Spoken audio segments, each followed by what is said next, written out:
Мария всегда мечтала о большой семье. Когда она узнала, что ждет близнецов, ее счастью не было предела. Вместе с мужем Андреем они подготовили все необходимое для своих двух прекрасных мальчиков — Максима и Ивана. Они были счастливы, полны надежд и мечтаний о будущем, которое теперь стало реальностью. Первые дни после родов были настоящим праздником. Младенцы радовали родителей своим смехом и безмятежным сном. Мария и Андрей проводили дни, наслаждаясь каждым мгновением с малышами, делая фотографии и мечтая о том, как будут расти их сыновья. Однако через неделю после выписки из роддома жизнь семьи резко изменилась. На очередном осмотре педиатр, внимательно изучив результаты анализов, сообщил Марии и Андрею ужасную новость. У одного из близнецов, Максима, был диагностирован диабет. Этот диагноз стал для них настоящим шоком. Как такое могло произойти?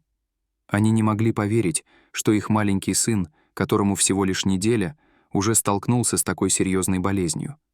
Мария была в слезах, а Андрей чувствовал, как его сердце разрывается от горя. Они начали искать информацию о диабете, изучая все, что могли, но страх и неопределенность не покидали их.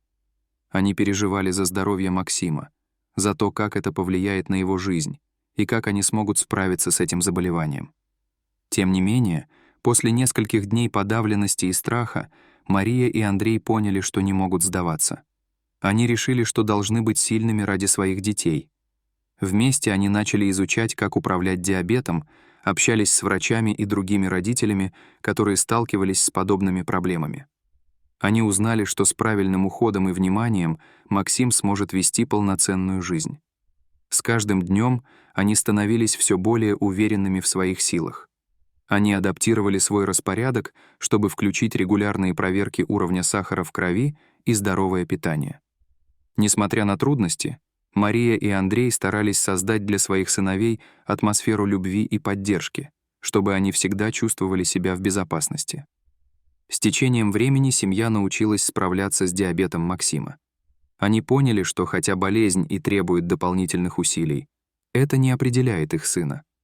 Максим рос активным и жизнерадостным мальчиком, а Иван всегда поддерживал своего брата, участвуя в его лечении и помогая ему.